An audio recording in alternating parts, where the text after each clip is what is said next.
எதுவும் முடியாது என்பது இருக்கக்கூடாது என்பது தான் என் வாழ்க்கை.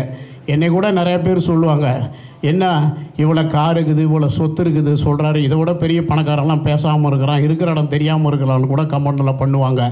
நான் சொல்வதற்கு காரணம் என்னென்னா, மற்ற பணக்காரனுக்கு எனக்கும் ஒரு அனாதை சிறுவன், படிப்பு இல்லாமல், தாய் இல்லாமல், தந்தை இல்லாமல் இந்த சென்னையில் வந்து சாதித்து அதை சொன்னால் என் தமிழ் பிள்ளைங்களுக்கு ஒரு ஊக்குவிப்பாக இருக்குங்கிற காரணத்துக்கான தவிர என்கிட்ட அவ்வளோ இருக்குதுங்கிறதுக்கான காரணம் கிடையாது. அது பெருமைப்படுத்தி கொள்வதற்காக இல்லை. மற்றவர்கள் என்னை பார்த்து ஒரு ஊக்குவிப்பாக இருக்கும் இளைஞர்களுக்கு. அதுதான் இன்றைக்கி நடந்துக்கிட்டு இருக்குது. எத்தனையோ இளைஞர்கள் அடுத்த கட்டத்துக்கு நம்ம போகிறதுக்கும் வாழ்கிறதுக்கும் என்னைய ஒரு முன்னுதாரணமாக எடுத்துக்கொள்ளுங்க. அந்த ஊக்குவிப்பாக தான் நான் உண்மையை சொல்லி கொண்டிருக்கிறேன். எந்த இடத்துலையும் உண்மையாக இருக்கணும், உண்மையாக வாழணும், உண்மையாகவே இருக்கணுங்கிறது தான் சொல்லி கொண்டிருக்கேன். இளைஞர்களுடைய தன்னம்பிக்கைக்காக தான் இதெல்லாம். என்னால் ஒரு படிப்பு இல்லாமல், ஒரு தாய் தந்தை இல்லாமல், ஒரு அனாதை சிறுவன் ஹோட்டலில் ஒரு கிளீனராக இருந்து, சப்ளையராக இருந்து, சாலை ஓரத்தில் ஒரு தள்ளுவண்டி போட்டு இந்த அளவுக்கு அவனால் உயர முடிவென்றால் உன்னால் ஏன் உயர முடியாது?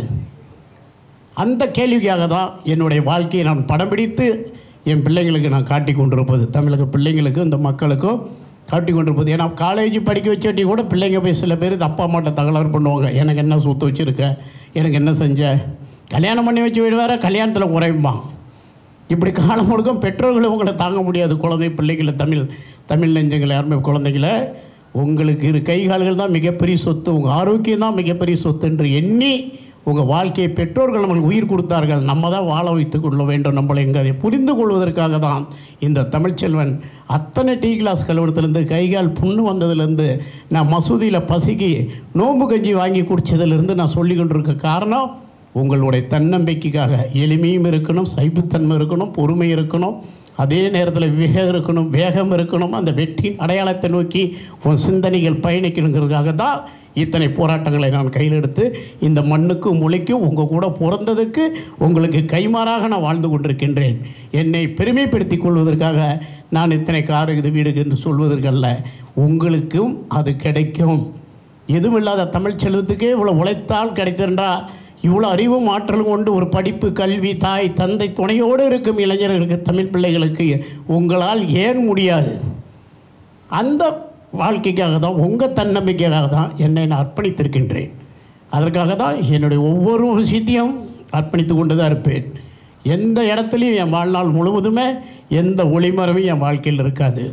அதை என்னை பெருமை கொடுத்து என்னை சிறுமைப்படுத்தி உங்களை வலிமைப்படுத்த வேண்டுங்கிற நோக்கம்தான் எனக்கு. அந்த நோக்கத்துக்காக தான் இந்த போராட்டம் எனக்கு.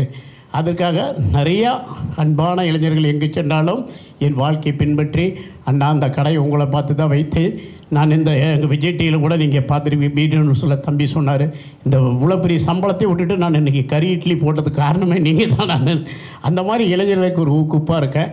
என் வாழ்க்கை ஒரு நீ நடந்தால் தடம், நான் நடந்தால் பாடம் என்று சொல்வேன். என் வாழ்க்கை ஒரு தடம் அல்ல, ஒரு பாடம். அது உங்களுக்கெல்லாம் தமிழக இளைஞர்களுக்கு உறுதுணையாக இருக்க வேண்டும். பாருங்கள், இந்த பிரியாணி கடையே காப்பாற்ற முடியுமா முடியாதான்னு ஒரு ஹோட்டல் நடத்துவது எவ்வளோ சிரமம், எவ்வளவோ இக்கட்டான நம்ம கொரோனா நேரத்தில் கடைகள்லாம் தாண்டி இன்றைக்கி காலேஜ் அளவுக்கு வந்து நிற்கிறேன் என்று சொன்னால் மீண்டும் பெருமைப்படுத்திக் கொள்வேன். இந்நாள் முடியவில்லை என்றால் உன்னால் ஏன் முடியாது? என் தமிழ் பிள்ளைகளே, அதை தான் என்னுடைய கேள்வி. உங்களால் முடியும். உன்னால் முடிவென்றால் வேறு யாரால் முடியும்? அந்த முயற்சிக்காக தான் நான் அடுத்த கட்டத்தை தொட்டிருக்கின்றேன். நான் இந்த ஆன்லைனில் இதில் போட்ட உடனே ஒரு 4 நாள்லேயே 18,60,000 பேர் விண்ணப்பித்தீர்கள். உடனே முடக்க சொல்லிட்டேன்.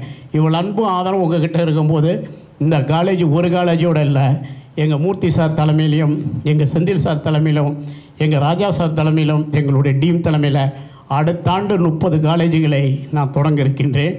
அதுக்கான பணிகள் நடந்து கொண்டிருக்கின்றது. இதனால் இளைஞர்களுக்கு மற்ற காலேஜுக்கு நமக்கு உள்ள வித்தியாசம் என்னவென்றால், மற்ற காலேஜ் ஓனர்கள் பணத்தை போட்டு உரிமையாளர்களாக இருப்பாங்க. நான் பணத்தை போட்டவன் இல்லை. அத்தனை கேட்டரிங்குள் இருக்கிற சமையல் கலைகளும், தொழில்நுட்பங்களும், சர்வீஸிலிருந்து எப்படி செய்ய வேண்டும் என்பதிலிருந்து அனைத்தும் எனக்கு எக்ஸ்பீரியன்ஸாக பாடமாக சிறு வயதிலிருந்து எனக்கு இருக்குது. ரொம்ப ஈஸியாக பிள்ளைங்களை நான் கையாண்டு விடுவேன்.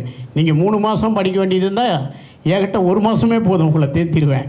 அத்தை ஆற்றலோடு உங்களுக்கு நானே பாடம் எடுக்க இருக்கின்றேன், உள்ள ஆலோசனையாக இருக்கின்றேன். அதனால் நீங்கள் பயன்பெறக்கூடியவங்க. அது மட்டும் இல்லை, நம்ம நிர்வாகத்திலேயும் வேலை வாய்ப்பு இருக்குது. படிக்கும்போது 10,000 சம்பளம் 5,000 சம்பளம்லாம் கிடையாது.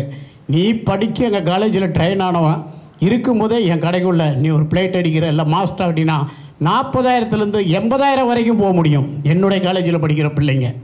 அதுக்கு என்கிட்டையும் வேலை வாய்ப்பு இருக்குது. நம்ம சேலம் மாறாரு உலகம் எங்குன்னா 2,000 கிளைகளை திறக்கிற ஒரு வியூகத்தில் அமைச்சிக்கிட்டு இருக்கிறோம். இன்றைக்கி தமிழ்நாடு எங்கும் வேலை நடந்துகிட்ருக்கு. இன்றைக்கி இருக்கிற கிளைகள் ஒரு 50 கிளைகள் என்றால் 50 கிளைகள் வேலை நடக்குது. London, East Ham, Australia, Canada, Malaysia, Singapore போன்ற பகுதியெல்லாம் பணிகளை தொடர்ந்து நடந்துருக்கு. அதனால் நீங்கள் விரைவில் நம்ம காலேஜில் சேர்ந்து விரைவில் பணியில் சேரலாம். இதில் அரசு வேலை வாய்ப்பும் இருக்குது, கப்பலில் வேலை வாய்ப்பு இருக்குது, ஹோட்டலில் வேலை வாய்ப்பு இருக்குது. அடுத்தது மூர்த்தி சார் உங்களுக்கு விளக்கமாக சொல்லுவார்கள். அவர் சொல்ல வேண்டி உங்கள் கேள்விக்கு நான் பதிலுக்கு இருக்கின்றேன். இந்த நோக்கம் படிப்பில்லாத யாரையும் நான் இன்னொன்று கூட அறிவிச்சிருக்கிறேன். ஃபீஸ் கூட இல்லையா, உண்மையான முறையில் இல்லைன்னா கூட அவங்களுக்கு கற்றுக் கொடுத்து வேலைக்கு அனுப்பி அப்புறம் கூட வாங்கிக்கலான்னு நாட்டிலேயும் முறையாக இதை நான் செய்ய இருக்கிறேன்.